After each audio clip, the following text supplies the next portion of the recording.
이런 찬양이라고 생각합니다. 수고 많이 하셨고 하나님이 영광 받으신 줄로 믿습니다.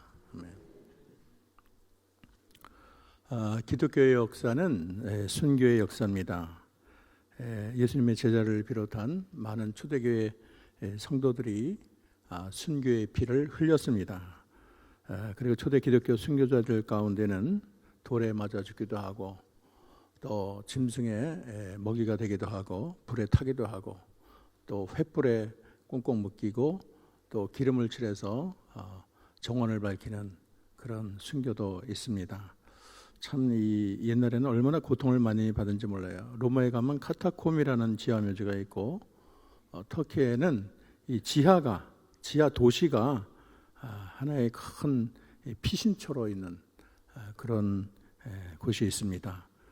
많은 이 믿음의 선진들이 그런 어려운 삶을 통해서 끝까지 신앙을 지키려고 고난을 다 이긴 거예요. 이것은 이 세상보다 더 나은 영원한 나라가 있다는 확신을 가지고 부활이 있다는 그런 내세를 바라보는 신앙을 가지고 어떤 어려움도 극복하고 승리한 신앙의 어떤 승전터라고 말을 할 수가 있겠습니다. 오늘 본문은 기독교 역사의 최초의 순교자인 우리 스데반 집사님의 순교의 장면이 너무나 인상 깊어요. 여러분 알다시피 7집사 중에 하나로 뽑혔죠. 그리고 초대교회 최초의 순교자로 이름이 올라가 있습니다. 성령이 충만하고 아주 지혜로운 그런 집사입니다. 큰 기사와 표적을 행하고 그리고 아주 말도 잘하고 또 설교를 배운 것도 아닌데 설교를 얼마나 잘하는지 몰라요. 그래서 이 고소할 때 저들과의 논쟁에서 지지 않았습니다. 그들의 고소 내용은 성전과 율법 문제예요. 그래서 거짓 선지자들을 다 일으켜서 예수가 성전을 헐고 다시 짓는다, 율법을 고치겠다, 이거를 걸고 스데반을 공격했다는 거 여러 번 다 배웠습니다. 그런데 우리 스데반은 조금도 주눅들지 않고 마음이 약화되지 않고 아주 더 강력하게 성령을 거슬려 선지자를 죽인 그들에 대해서 아주 신랄하게 강력하게 책망하는 것을 우리가 발견할 수가 있습니다. 이렇게 말을 하고 있어요. 목이 곧고 마음과 귀가 꽉 막힌 사람들이에요. 당신들도 여러분의 조상처럼 계속해서 성령을 거역하고 있습니다. 당신들의 조상이 핍박하지 않은 예언자가 있습니까? 심지어는 의인이 올 것을 예언한 사람들을 죽였고 이제 당신들은 그 의인조차 배반하고 죽였습니다. 당신들은 천사들이 전해준 율법을 받았으면서도 지키지 않았습니다. 굉장히 이 역사를 크게 아브라함부터 체계적으로 가다가 핵심에 딱 이르면 얼마나 강력하게 그렇게 저들의 잘못을 지적하는지 몰라요. 이 말을 듣고 그들이 화를 내고 또 스데반을 보면서 이를 갈았다고 말을 하고 있습니다. 그러니까 스데반을 그냥 놔둘 수가 없어요. 그래서 달려들어서 그를 성 밖에 내치고 그들에게 스데반에게 돌을 던지기 시작합니다. 원래 사내들인 공회원이 이렇게 성 밖에 내치는 것은 죄인으로 판결했다는 의미가 있어요. 예수 그리스도도 그 죄인이 성 안에 있으면 거룩함이 손상되기 때문에 성 밖에 이 십자가에 죽게 하는 거예요. 마찬가지로 이 스데반도 신성 모독죄에 해당되기 때문에 성 안에 둘 수가 없고 성 밖에서 그렇게 죽게 했습니다. 이처럼 이 스데반은 유대인이 그렇게 아주 그런 압제와 돌을 던짐으로 세상을 떠나는데 놀라운 것은 순교 시의 그의 모습이에요. 우리가 죽을 때 보면 그의 신앙이 어떤가를 우리가 대략 알 수가 있습니다.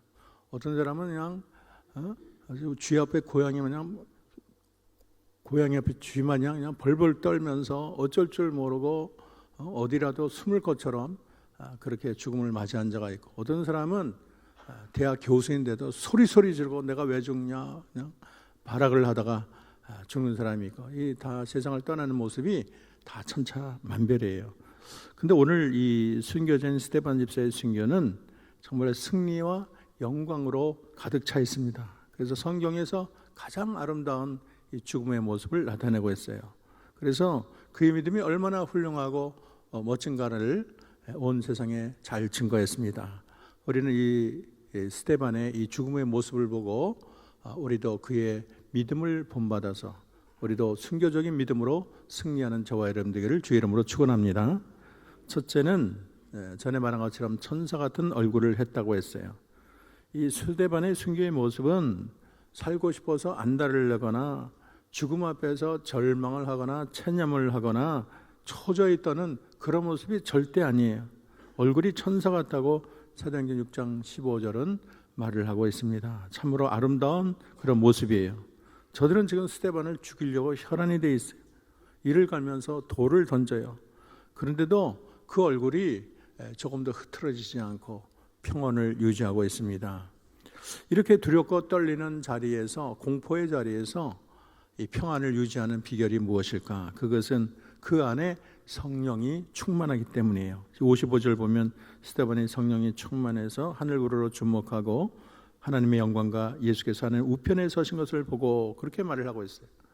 가장 위기의 순간에, 가장 두려움의 순간에 이 스데반은 성령에 충만해서 두려워할 줄 몰라요. 더 기쁘고 더 행복하고 모든 두려움은 다 사라져요. 그래서 이 성령이 충만하면 마음의 평강을 유지할 수 있고 샬롬의 세계를 만들 수가 있습니다. 그래서 우리도 언제나 성령 충만하고 특별히 우리가 이 세상 떠날 때 더 성령 충만해서 우리가 이 죽음의 자리를 승리의 자리로 바꾸기를 소망합니다. 그리고 두 번째는 하늘을 바라봤어요. 스데반은 돌에 맞아 죽어가는 가정에도 하늘을 바라봤습니다. 성령이 충만하여 하늘을 우러러 주목하여 하나님의 영광과 예수께서 하나님의 우편에 서신 것을 봤다고 말을 하고 있습니다. 그는 하나님의 영광을 봤어요. 그 영광이 너무나도 놀랍고 찬란할 거예요. 스데반은 주님을 바라봤어요. 자기를 죽이려고 살기 등등한 그 사람을 바라보는 것이 아니고 그런 하늘을 바라봤어요. 우리가 무엇을 보고 무엇에 초점을 맞추냐에 따라서 우리의 마음이 달라집니다. 위기 상황에서 우리가 할 일은 하늘을 바라보는 거예요. 그래서 우리의 신앙은 주님을 바라봐야 돼요. 그래서 믿음의 주여 온전케 하시는 예수를 바라보자. 그렇게 성경은 우리에게 말을 하고 있습니다.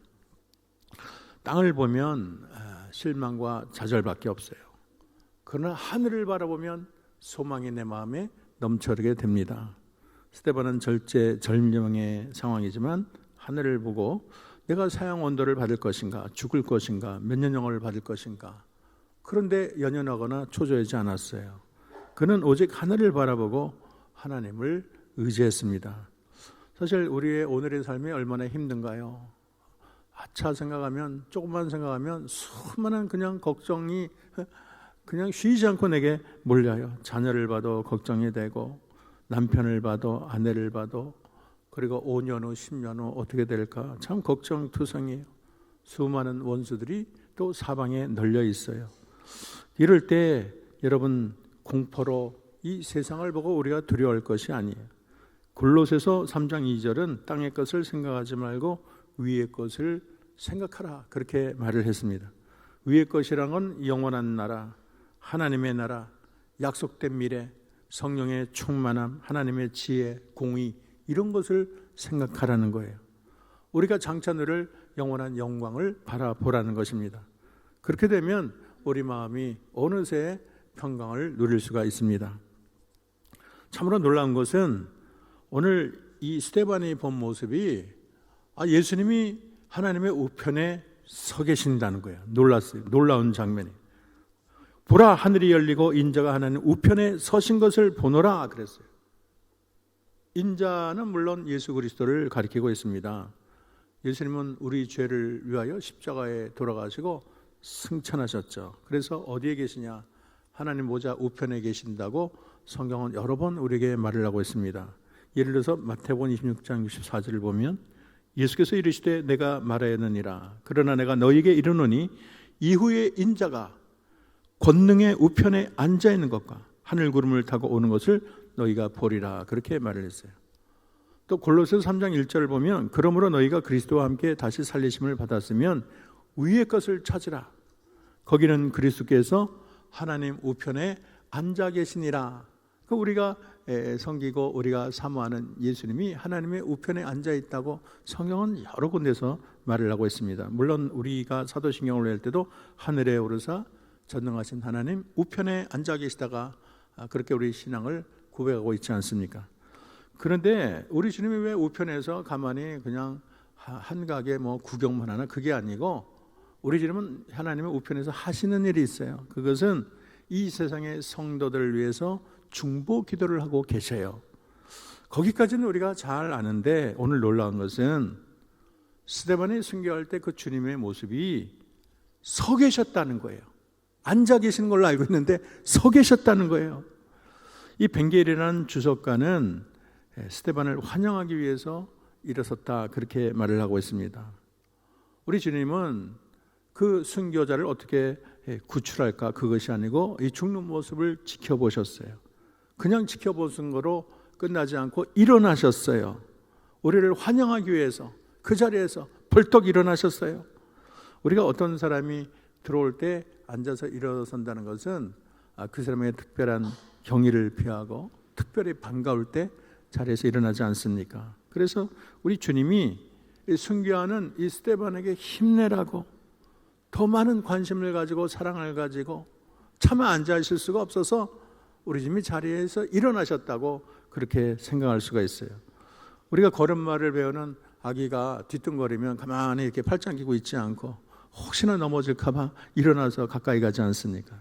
마찬가지로 이 순교의 무거운 짐을 지고 뒤뚱거리는 스데반을 보고 우리 주님이 그냥 앉아서 계실 수가 없는 거예요. 여기에 참된 위로가 있습니다. 여러분, 이 세상에 우리가 절대 혼자가 아니에요. 우리가 힘들고 어려울 때 내가 혼자가 아니에요. 무거운 짐을 지고 내가 낑낑 맬 때 우리 주님은 앉아 계시지 않고 일어서셔서 여러분 각자를 바라보시는 줄로 믿습니다. 그래서 이 스데반은 이 자기를 바라보는 일어서서 보시는 예수님을 생각하니까 두렵지가 않아요. 나를 그렇게 뚫어져라 바라보시고 위로하시고 일어서시는 주님을 생각하면 참 모든 걱정은 사라지고 내 마음에 평안이 찾아오는 것입니다. 세 번째는 이 스데반은 자기 영혼을 주님께 맡깁니다. 59절에 보면은 돌로 스데반을 치니 주 예수여 내 영혼을 받으시옵소서. 우리 크게 봅시다. 주 예수여 내 영혼을 받으시옵소서. 어디서 많이 듣던 기도인데 누가 이런 기도를 했나요?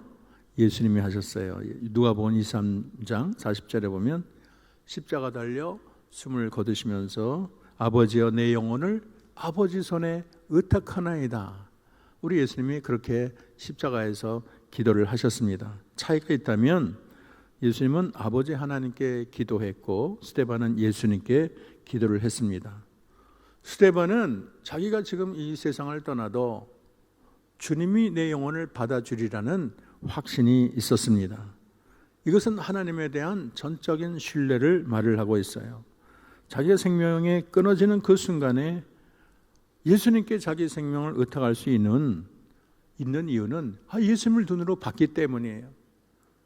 내가 이 세상을 떠나도 내가 무슨 구덩이에 떨어지거나 유성처럼 캄캄한 데를 헤매는 게 아니고 우리 주님이 나를 받아주시고 우리 주님이 내 영혼을 책임진다는 확신을 가지고 있기 때문인 것입니다.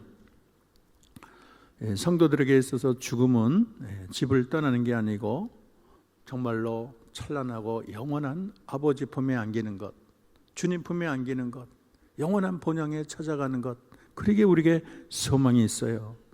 여러분, 우리가 이 세상을 떠나도 오늘 밤 내 영혼을 부탁할 자가 있는 곳은 자가 있는 자는 정말로 복 있는 자입니다.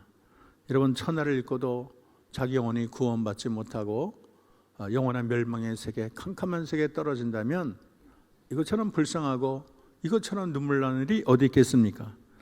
제가 이 성산문에 한번 글을 찾아봤어요. 그래서 옛날에는 죽음 이후에 대한 계시가 별로 없죠. 그래서 이런 걱정들을 많이 했어요. 이 성산문이가 이 죽음에 대해서 이렇게 말을 했더라고요. 둥둥둥 북소리는 목숨을 재촉하는데 고개 돌려보니 해는 서산으로 지는구나. 황천길에는 주막이 없다는데 오늘 밤은 어디서 잘고. 옛날에 성산뿐이겠어요. 수많은 이 세상 사람이 죽음 이후의 세계를 알지 못하고 죽고 나면 오늘 밤 나는 어디서 자나, 오늘 밤 나는 무엇을 먹나, 이런 두려움을 가지고 이 세상을 떠났습니다.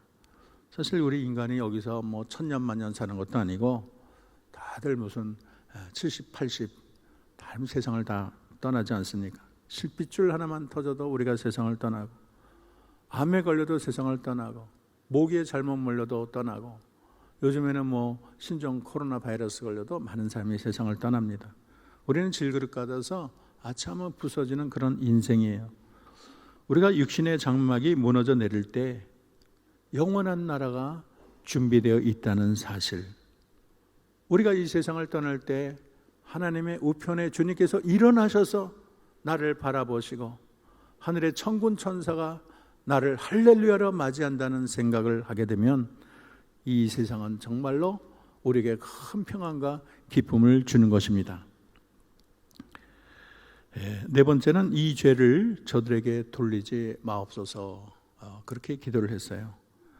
진정한 승리는 용서라고 말을 할 수가 있습니다.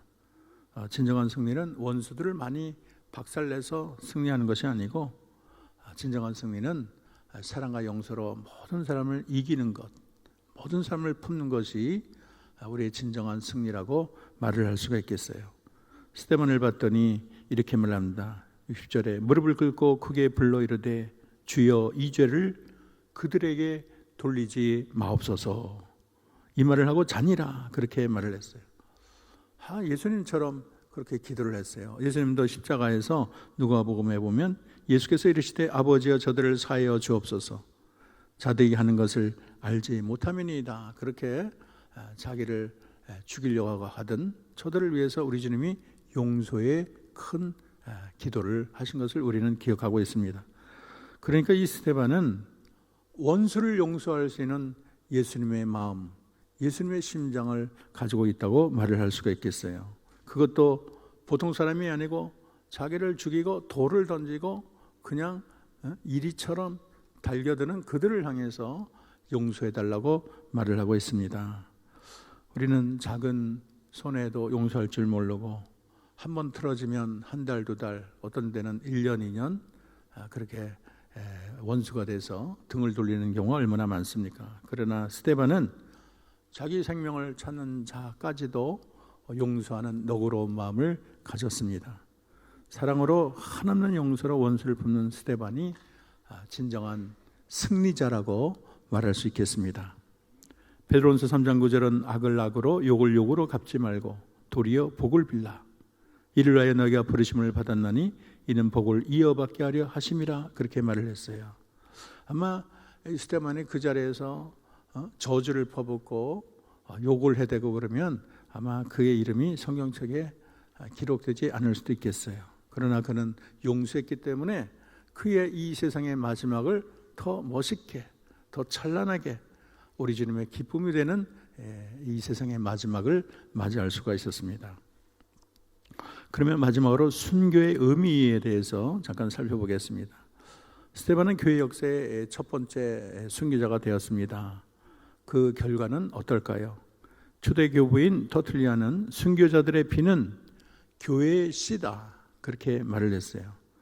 이 교회를 세우는데 이 순교의 피는 교회를 구축하는데 큰 힘이 됐습니다. 왜냐하면 하나님은 순교의 피가 흐르는 것을 그렇게 귀히 여기시고 그 순교의 피를 헛되지 않게 하시는 분이 하나님이세요. 순교의 피가 흐르는 교회, 순교의 피가 흐르는 나라를 우리 하나님은 방치하지 않으십니다.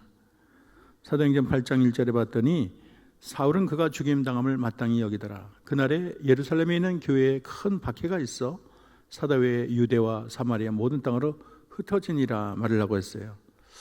참 이 상황이 안 좋게 들어가요. 핍박하고 나서 좋은 결실이 있어야 되는데 더 핍박이 심해져요. 왜 이렇게 주님을 위해서 피를 흘렸는데 이렇게 상황이 이렇게 잘 안 풀리나요? 그렇게 말을 할 수 있겠지만은 우리가 좀 더 크게 넓게 봐야 돼요. 왜냐하면 이렇게 핍박을 받고 나서 이 성도들이 쫙 흩어져요. 복음이 확장이 돼요. 사도행전 6장의 복음이 그때는 예루살렘에 머물러 있었어요. 몇만 명이 예루살렘에 있었어요. 그런데 7장에 스데반의 순교를 통해서 복음이 이제는 사마리아로, 아프리카로, 온 세상 열방으로 확산되는 것을 발견하게 됩니다. 이 교회가 순교자의 피를 통해서 더 강력한 힘을 얻어 온 세상에 퍼지는 거예요. 근시안적인 눈으로 보면 스데반의 순교를 통해서 예루살렘의 교회는 더 박해를 많이 받고 교회가 흩어지는 그런 불행을 맞이하게 됐지만, 그러나 더 깊이 바라보면 예루살렘이라는 지역의 틀을 벗어나서 안디옥, 이방 세계로 복음이 진격을 하는 거예요. 그래서 가는 곳마다 복음이 전파되고 복음이 확장돼서 기독교가 결국은 전 세계의 기독교로 우뚝 서게 된 것입니다. 하나님은 역설의 지혜를 통해서 세계 복음화의 기틀을 마련하셨습니다. 그래서 때로는 뜻밖의 일을 통해서 하나님은 크게 역사하시는 하나님이 되십니다. 이 집사 스데반의 이 설교, 순교 사건을 통해서 초기 유대교적인 좁은 테두리를 깨고 이방 세계로 세계적인 기독교가 건립되었습니다. 그래서 유대, 사마리아, 온 세상까지 이 복음이 전파돼서 온 세계 우주적인 교회가 형성되게 됐어요. 얼마나 놀라운 하나님의 일입니까? 또 하나의 결실은 스데반의 순교를 통해서 큰 열매가 생겼어요. 그 열매는 바로 사도 바울입니다.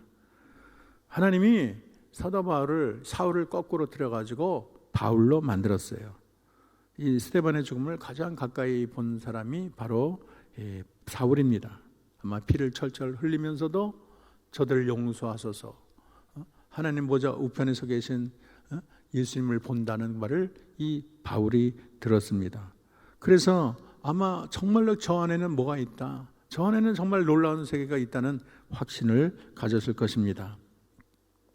그래서 이 바울의 신학은 스데반의 설교에 기초를 둔 그런 신학을 갖게 되고, 이 스데반의 설교를 경청하고 스데반처럼 천사의 얼굴로 이 사도 바울의 얼굴이 바뀌게 되었습니다. 우리가 기억할 것은 내가 따르는 주님의 길을 따르는 동안 어떨 때는 고난을 당하고 손해를 보고 참 아무런 결실이 없는 것처럼 허무하게 내 삶이 끝나나 보다 그렇게 생각할지 모르지만 하나님이 뜻하지 않은 곳에 바울을 준비하고 계신다는 거예요. 스데반은 그걸 몰랐어요. 그러나 천국에서 아마 스데반과 바울은 만나서 많은 이야기를 나눌 것입니다. 자기는 몰랐지만 하나님은 그 자리에 바울을 일으키셨습니다. 그래서 그리스도인에게는 결코 실패가 없어요. 그의 순교는 무의미하거나 아무런 그런 소용없는 것이 아닙니다. 스데반의 죽음은 위대한 사도 바울을 탄생하는 계기가 되었습니다. 우리도 주의 일을 할 때 이렇게 눈에 보이는 결과를 즉시 보지 못할 수가 있어요. 어떨 때는 우리가 죽고 나서 그 어떤 어디서가 열매가 이렇게 자라날 수가 있어요.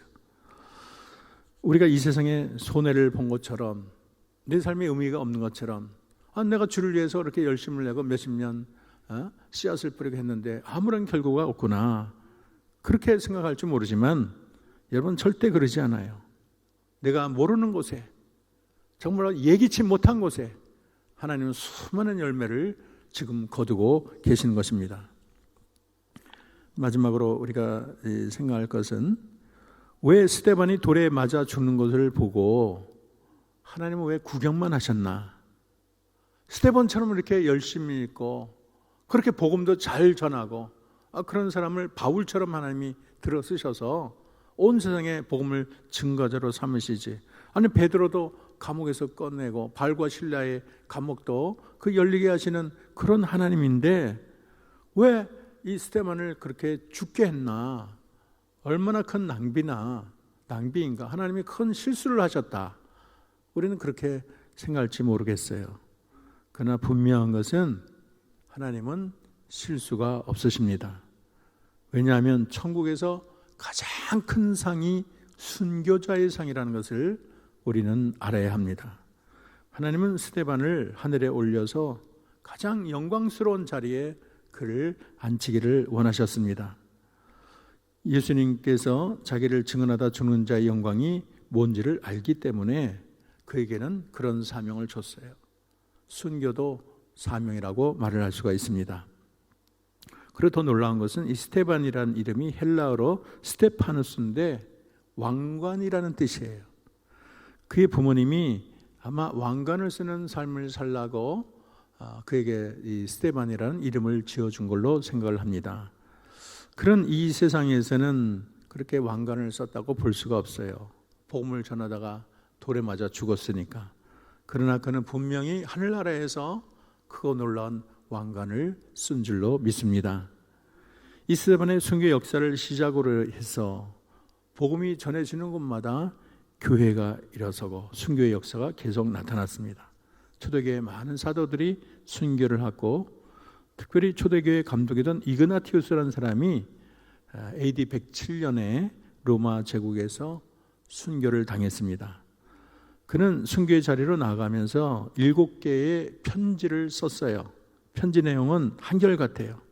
근데 그 기도 내용이 자기를 살려달라는 그런 기도가 아니고 담대하게 죽을 수 있게 해달라는 기도를 7개의 편지로 남겼습니다. 내가 단지 그리스도인이라고 불릴 뿐 아니라 그리스도인으로 행동할 수 있도록 해주세요. 나는 고난당할 때 예수 그리스도에게 자유할 것이며 언젠가 자유스럽게 그와 함께 다시 부활할 것입니다. 나는 그리스도의 순수한 떡으로 받쳐질 수 있도록 짐승들의 이빨에 찢겨져야 할 하나님의 미랄입니다. 그렇게 편지에 기록을 했습니다. 죽음을 두려워하지 않고 주님만 바라보며 승리의 행진을 걸었던 바로 순교자가 된 것입니다. 우리 모두 스데반의 순교의 신앙을 본받고 우리 모두 일사각오의 신앙으로 이 세상을 살기를 소망합니다. 죽음은 죽으리라는 결단으로 이 세상을 살아갑시다. 어둠과 시련이 다가와도 우리는 언제나 얼굴을 환하게 해야 되겠습니다. 어둡고 두려운 현실만 바라보지 마시고 우리는 하늘을 바라보고 주님을 바라봐야 되겠습니다. 여러분 중에는 삶이 너무 힘들어서 우는 자가 있고, 또 너무나 힘든 병에 걸려서 베개를 눈물로 적시는 자가 있어요. 자식 때문에 너무 힘들어하는 자가 있고, 앞으로 내가 이 경제생활을 어떻게 가나 물질적인 어려움 때문에 너무나 힘들어하는 자가 있어요. 또 자녀의 관계, 또 부부의 관계, 수많은 관계가 너무 어려워서 참 삶이 힘들다, 그런 자도 있을 거예요. 여러분, 그러나 낙심하지 말고 힘을 내시기 바랍니다.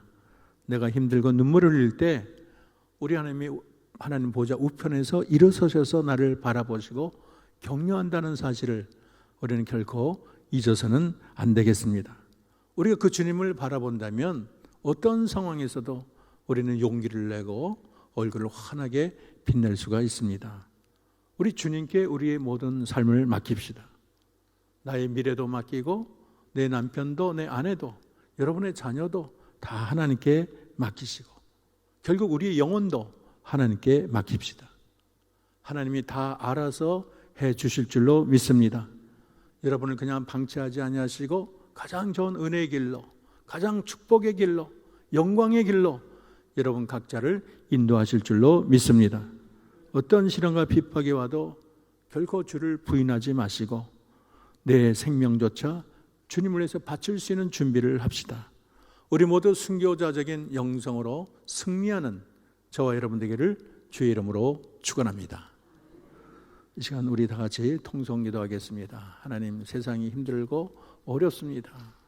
아버지 하나님, 생각하면 할수록 수많은 어려움이 파도처럼 밀려옵니다. 그러나 하나님, 오늘 스데반처럼 우리가 하나님 보좌 우편에 서 계신 주님을 바라보게 하옵소서. 나를 격려하시고 나를 위해서 손짓하시는 주님을 바라보며 오늘 하루하루 승리하게 달라고, 또 우리 우한 코로스 바이러스 대해서도 다 같이 기도합시다. 다 같이 통성으로 기도하겠습니다. 아버지 하나님, 정말로 우리의 삶이 쉽지 않고 하나님은 날마다 수많은 걱정과 어려움과 두려움이 있지만 하나님 함께해 주세요. 역사해 주세요. 하나님, 우리를 지켜주세요. 우리가 바라볼 분은 주님밖에 없습니다. 하나님, 세상을 바라보면 낭망할 수밖에 없고 세상을 바라보면 절망할 수밖에 없지만 하나님 보좌 우편에 서 계신 주님을 바라볼 때 우리는 새 힘을 얻을 수 있습니다. 우리는 질그릇 같아요. 우리는 무너지기 쉬워요. 아버지, 우리는 바람에 아버지 하나님 꺼지는 촛불과 같아요. 그러나 우리는 하나님을 바라봅니다. 나를 사랑하시는 하나님, 나를 돌보시는 하나님, 나를 위하여 독생자를 아끼지 아니하시는 하나님, 우리가 그 하나님을 바라봅니다. 하나님을 바라보는 한 우리는 살 수 있습니다. 주님을 바라보는 한 우리는 소망을 가질 수가 있습니다. 하나님, 수많은 짐을 지고 홀로 눈물 아버지 흘리는 자가 있습니까? 내 몸이 왜 이렇게 약해지나? 내 무릎이 왜 이렇게 아픈가? 내 몸이 왜 이렇게 어려운가? 아버지, 하루하루의 삶이 쉽지 않다 한숨인 자들 있습니까? 하나님, 낙심하지 말고 주님을 바라보게 도와주옵소서. 소망 되신 주님, 나를 창조하신 여호와, 이 세상에 누구보다도 나를 사랑하시는 주님을 바라보게 도와주시옵소서.